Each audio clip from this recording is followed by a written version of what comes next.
बिस्मिल्लाहिर्रहमानिर्रहीम। अस्सलाम वालेकुम। कैसे हैं आप सब? उम्मीद करती हूँ आप सब बिल्कुल ठीक होंगे। तो व्यूअर्स, आज की वीडियो में मैं आपके साथ बहुत ही मज़ेदार सी फ्लेवरफुल जर्सी चिकन कढ़ाई की रेसिपी शेयर करने जा रही हूँ।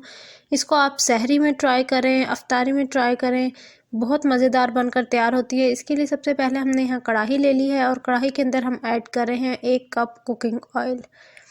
ऑयल की क्वांटिटी भी बिल्कुल प्रॉपर मैं आपको बताऊंगी और साथ ही कुछ टिप्स भी दूंगी।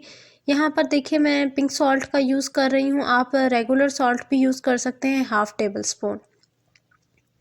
अब आपने क्या करना है कि ऑयल के अंदर जो नमक है उसको हल्का सा फ्राई कर लेना है, यानी हल्का सा जो है मिक्स कर लेना है एक तरह से। ठीक है जी। आंच यहाँ हमारी मीडियम टू हाई ही है, जो हमारी फ्लेम है। अब अच्छे से इसको ये देखिए, हमारा ऑयल भी गर्म हो चुका है और काफ़ी हद तक जो सॉल्ट है वो भी एब्जॉर्ब हो चुका है ऑयल के अंदर। अब हमने इसके अंदर ऐड कर देना है चिकन। यहाँ मेरे पास 1 किलो चिकन है। ये मेरे पास मिक्स है, यानी जिसमें बोन्स वाला पार्ट भी है और बोनलेस भी है। तो आप चाहें तो आप बोनलेस भी बना सकते हैं, क्योंकि ज़्यादातर जो लोग होते हैं उन्हें बोनलेस जो कढ़ाई होती है वो ज़्यादा पसंद आती है। इसको अच्छे से कर लेंगे हम फ्राई। अच्छा, जो चिकन है यहाँ पर हमने नमक के अंदर और ऑयल के अंदर अच्छे से फ्राई करना है 10 मिनट के लिए। इससे क्या होगा, जो चिकन में जूसीनेस आएगी और इसके अलावा फ्लेवर्स आएंगे। जो आपके चिकन में फीकापन होता है ना, वो भी ख़त्म हो जाता है इससे। देखिएगा, हम जो ये कढ़ाई बना रहे हैं ना, इसमें कोई भी पानी का यूज़ ही नहीं होगा। देखिएगा इंशाल्लाह, देखिए कितने ज़बरदस्त बन के तैयार होंगी। यहाँ टमाटर हमने ले लिए हैं 5 और इनको इस तरह से सेंटर से कट कर लिया है।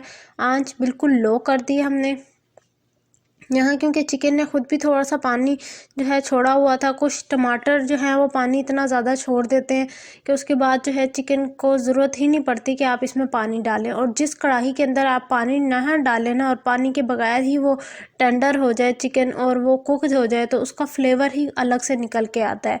यहाँ देखिए, मैं जितने भी मैंने ये टमाटर लिए थे, आपने कोशिश करनी है कि रेड और पके हुए सही टमाटर लेने हैं, ताकि आपके जो टमाटर हैं वो जल्दी से जल्दी जो है वो सॉफ्ट हो जाए। यहाँ देखिए, मैंने इसको कुक किया था कवर करके ना 15 से 20 मिनट, और 15 से 20 मिनट के बाद ही देखिए हमारे टमाटर कितने अच्छे से सॉफ्ट हो चुके हैं। मैं आपको दिखा रही हूँ। अच्छा, यहाँ मैं एक बात ज़रूर आपके साथ शेयर करूँगी। आपने ज़्यादातर जो जर्सी कढ़ाई की रेसिपीज़ देखी होंगी, उनमें ये ऊपर का जो छिलका है वो रिमूव कर दिया जाता है, लेकिन मैं रिमूव नहीं करती। मैं इसलिए रिमूव नहीं करती क्योंकि ये जो है इतने सॉफ्ट हो चुका होता है छिलका भी, कि ये भी अच्छे से जो है मिक्स हो जाता है, यानी सॉफ्ट पड़ जाता है। तो इसीलिए मुझे नहीं लगता कि छिलका जो है रिमूव करने की आपको ज़रूरत है। यहाँ देखिए, टमाटरों ने कितना ज़्यादा पानी छोड़ दिया है कि चिकन इसी में टेंडर हो रहा है। हमें ज़रूरत ही नहीं पड़ी कि हम इसमें पानी ऐड करें। बस इसको अच्छे से अभी हम मिक्स कर लेंगे। और याद रखें कि अभी हमने इसमें सिर्फ नमक ऐड किया और कुछ भी ऐड नहीं किया। आँच को मैंने हाई कर दिया था क्योंकि चिकन हमारा ऑलरेडी टेंडर हो चुका था। अब हम यहाँ पर 1 table spoon ginger garlic paste add कर रहे हैं। आपके पास पेस्ट ना अवेलेबल हो, पाउडर अवेलेबल है, तो पाउडर डालकर इसकी अच्छे से भुनाई करें अनटिल के जो है इसका पानी काफ़ी हद तक जो ये टमाटरों का है ये रिड्यूस हो जाए। जब ये बहुत हद तक रिड्यूस हो जाए ना, यानी आपको लगे कि सतह पर ऑयल आना शुरू हो चुका है, तब आपने जो है इसमें जो लास्ट के हमारे 2 इंपॉर्टेंट इंग्रेडिएंट्स हैं वो ऐड करने हैं। अब यहाँ आप देख सकते हैं कि सतह के ऊपर ऑयल आना शुरू हो चुका है। अब हम इस पॉइंट पर इसमें 1/2 टेबल स्पून चिली फ्लेक्स और 1/2 table spoon black pepper powder ये ऐड कर रहे हैं। ये बस ये 3 मसाले हैं जो हमारे इस कढ़ाई में जाते हैं। और देखें, किसी दही की ज़रूरत नहीं पड़ी, कभी हमें कोई क्रीम डालने की इसमें ज़रूरत नहीं पड़ी। बस फटाफट झटपट तैयार हो गई। मसाले मिक्स कर देने आपने और इसके ऊपर गार्निशिंग करके इसको ढक देना है।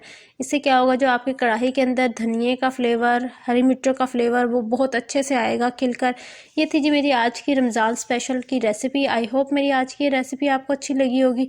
रेसिपी अच्छी लगी हो तो लाइक कीजिएगा, चैनल को ज़रूर सब्सक्राइब कर दीजिएगा। साथ ही मैं आपके साथ इंस्टाग्राम का अपनी लिंक शेयर कर रही हूँ डिस्क्रिप्शन में, आपने जाकर मुझे वहाँ भी फॉलो ज़रूर करना है, ताकि आप वहाँ भी जो है एक्टिव आप मेरे साथ शेयर कर सकें। जो आपने रेसिपी बनाई है उसकी पिक्चर जो है आप मेरे साथ इंस्टाग्राम पर शेयर कर सकते हैं। तो ज़रूर शेयर कीजिएगा, मैं ज़रूर आपके साथ जो है कॉन्टेक्ट करूँगी, फिर देखूँगी कि आपने ये रेसिपी कितनी अच्छी बनाई है। मिलती हूँ नेक्स्ट वीडियो में, तब तक के लिए अल्लाह हाफिज़।